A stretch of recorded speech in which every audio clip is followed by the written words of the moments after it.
Welcome back to Cannes. I was here a couple years ago when you were here with Drive. Cool, man. And my first question is, do you expect these kind of reactions for both Drive and Now Only God Forgives? Is it... I don't expect it, but it seems to be how everything always goes. With your work, you mean? Apparently. I see a pattern. But is that almost in the sense that you know you're creating something that is crazy and that could be hated but also be loved at the same time?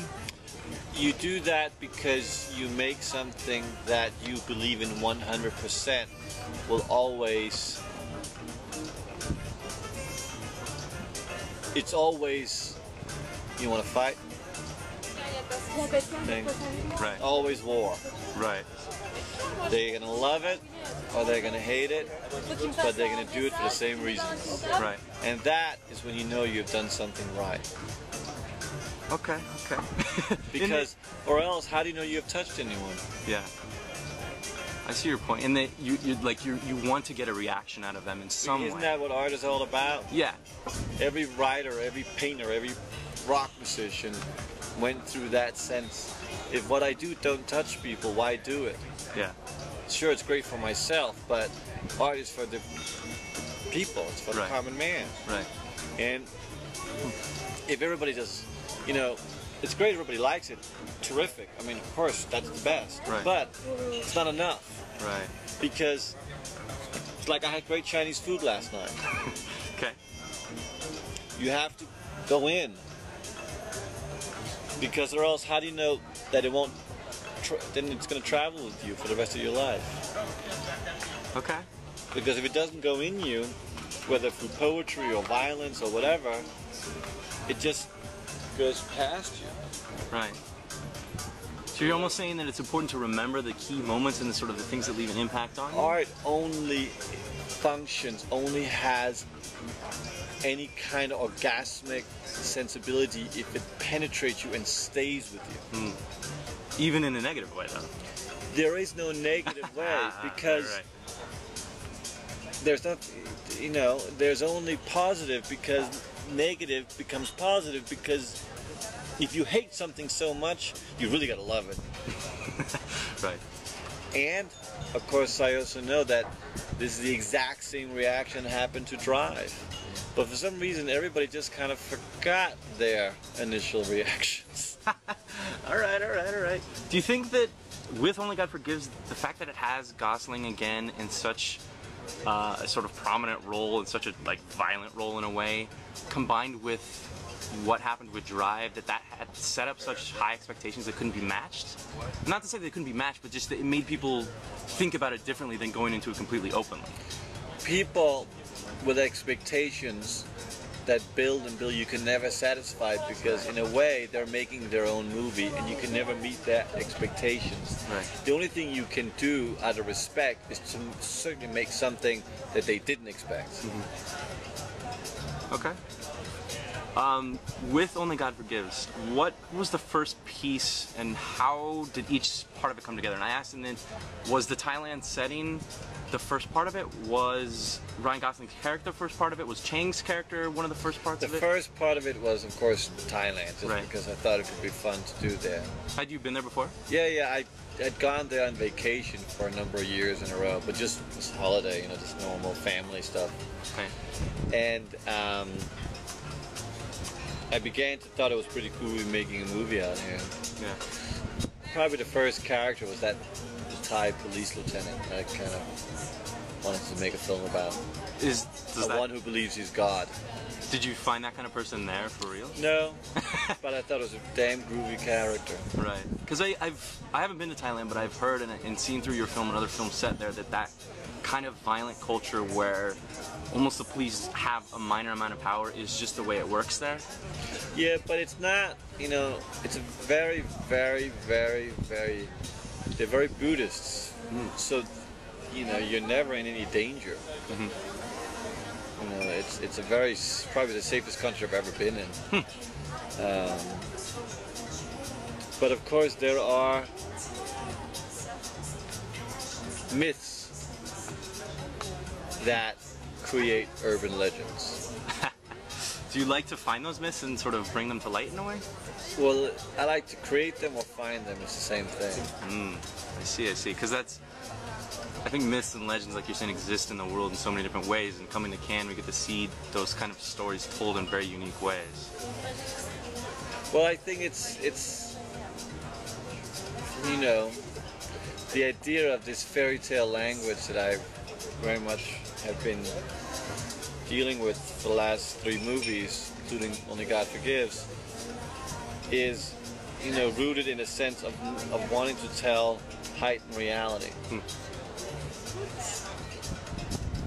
And that obviously goes into your style and the way that you control each frame. And one of the things I really love about your films is that I feel like every frame, every last little part of every frame is designed to be that way, and you get something out of it, but it's not in our face in a way.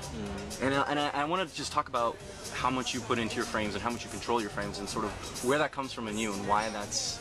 Well, usually how it works is that, because I always have very little money, so you're always just running out of time. Right.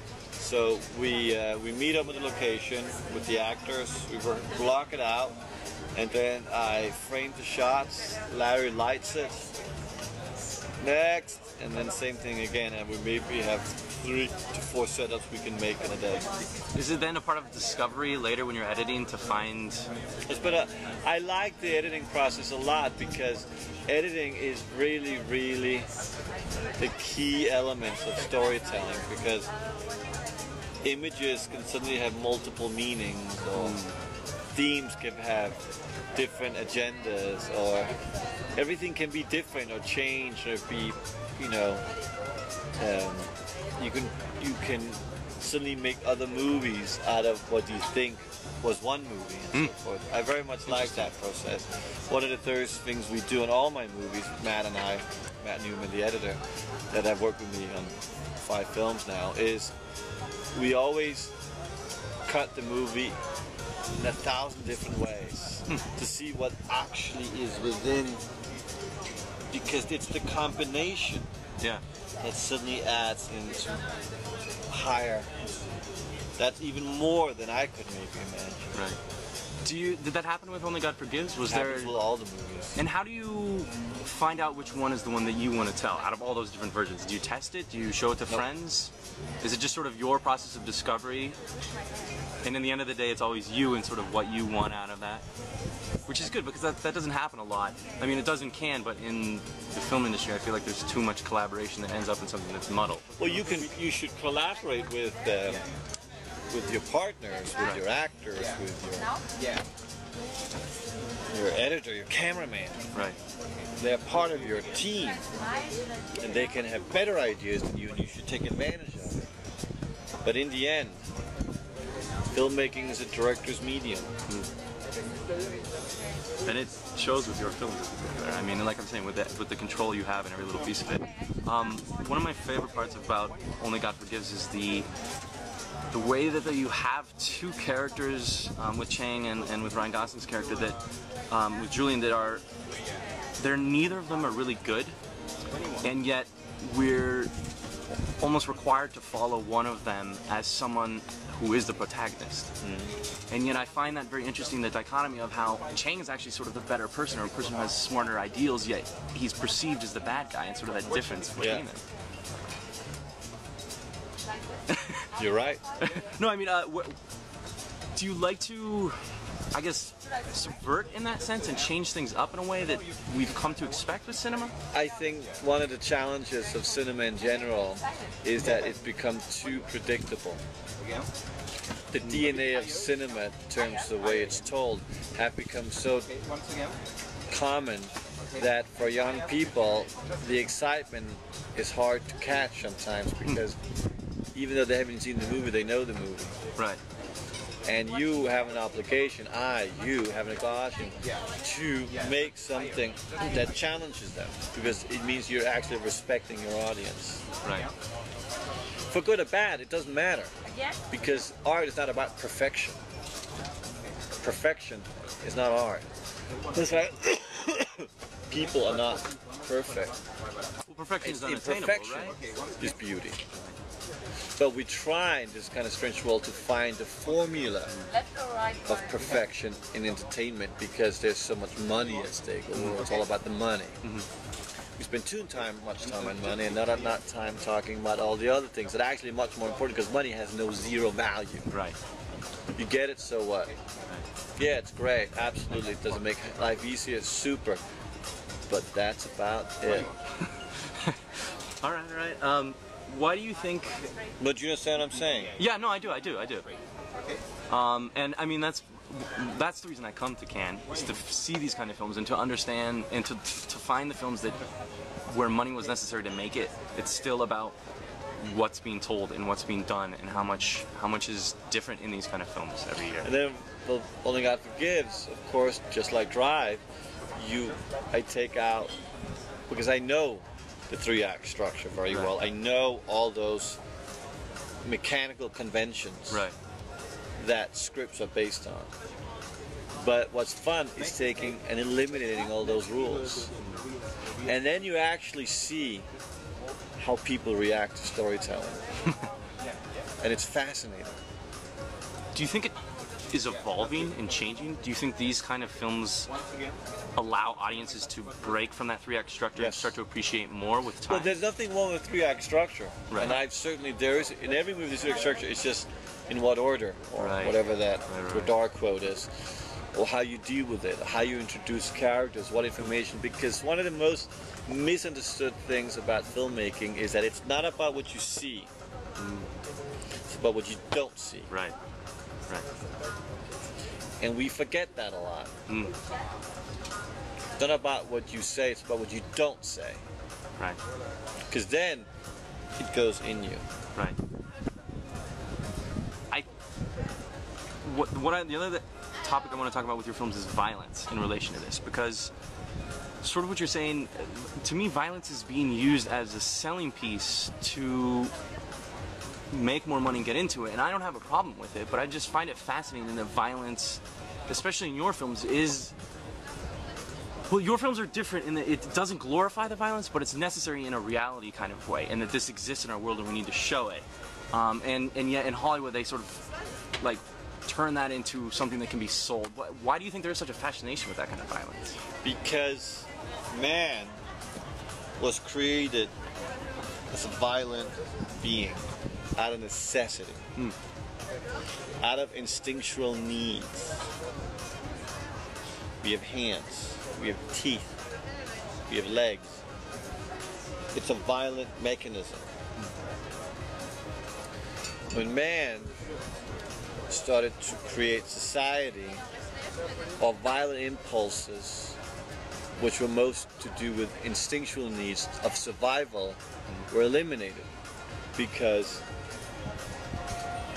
we were able to eat, sleep, and function. Our minds began to evolve, and we began to understand society and emotions, right and wrong, behavior.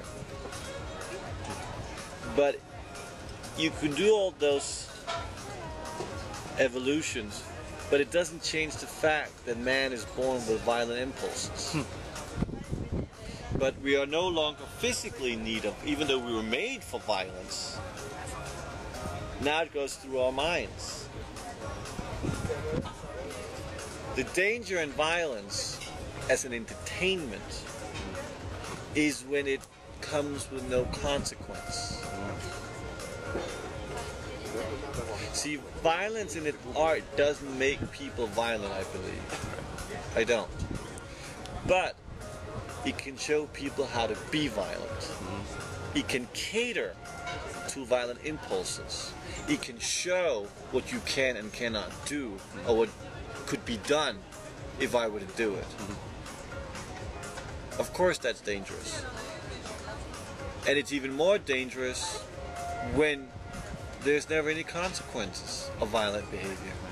Because we all know the only thing that brings out of violence is decay. We as a society have decided if you are violent, you cannot live with us. You cannot be among us. We will not accept it and should not be accepted because it destroys, it hurts, it it's decay. But it doesn't change the fact that we still have it within us. Do you think, or do you believe that humanity is, or people are inherently bad in that sort of dichotomy versus inherently good, and then that drives some of our interest in it? It's very, very, very individual. There's no right and wrong. It's a very ongoing complex.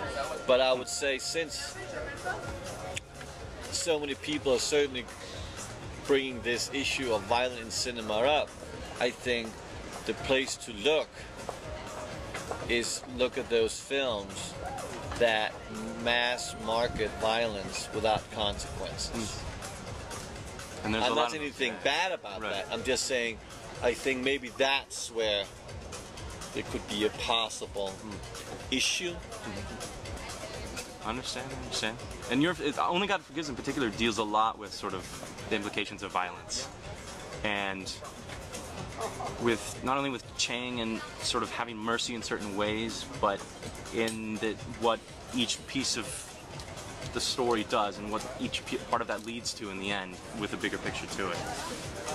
And I'm just speaking on why I like the film so much.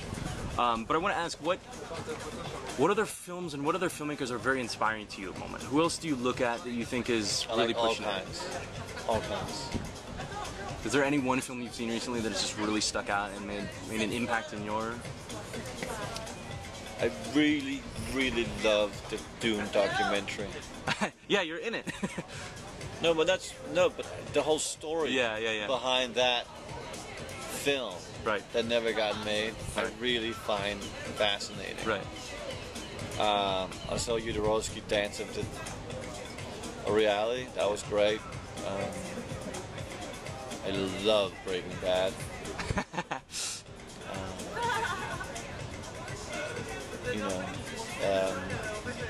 I like all kinds of films. Yeah.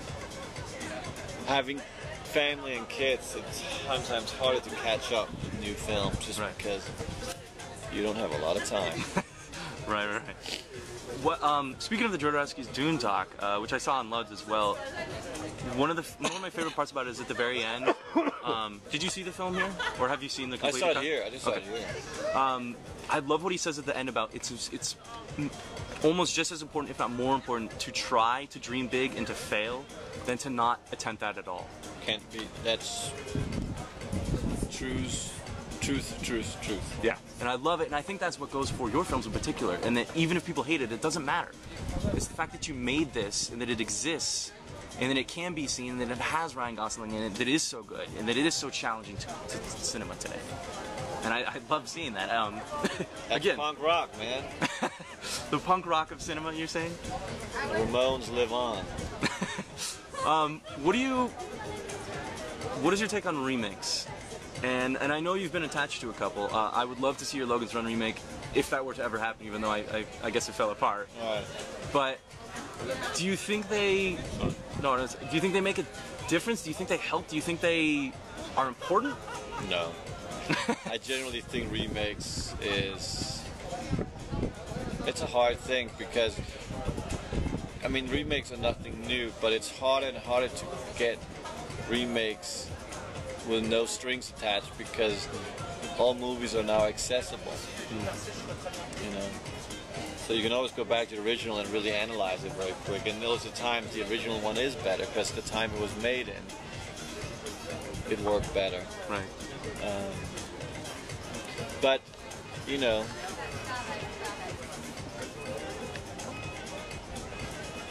there are films that could be better. So that's true. They just seem not to remake those. Well, that's why I want to see the Logan's Run. I love the original Logan's Run, but I thought to myself, this has the potential for something amazing, especially in your hands, and I wish we could have seen that. In the way Jodorowsky's Dune as well. Well, that could have been really... Yeah. That would have been like really crazy, you know. Yeah, that would have been something else entirely. Yeah. What you've sort of danced around Hollywood a bit, being attached to so many projects, but haven't really ended up making one. What is it like working there? Do you just end up not being satisfied with the progress? Well, it's great to work in Hollywood, and there's many smart people in Hollywood, and I enjoy it very much, and I met incredible executives. But I haven't met anything where I was really, in the end, willing to give up my creative freedom for the opposite. I hope there will be an opportunity one day where I could. And it's not even about the creative freedom, because you can get all the final cuts you want, essentially, one way or another. But it's the fact that beyond final cut, there is the dollar bill, which is that if you respect that, if your film makes if your film costs $100 million, whatever, it has to make $500 million. And to make $500 million, you have to make a certain type of movie. And that certain type of film, I haven't found it yet. Yeah, I was gonna say, it doesn't seem like you at the moment, but not right now. I'm having enough fun doing what I do. Right. And it's stressful enough. Right, without worrying about I have to worry about everything else. Right. All right. Well, the last thing I guess I want to ask is, I heard that you have been talking about James Bond. Is there any consideration about that in the future? Where do you hear that? People in Hollywood. Damn, dog. I love Bond. Same here. I love it. Okay. Are we waiting to hear something then? Okay. Well, thanks. I'm glad we could talk.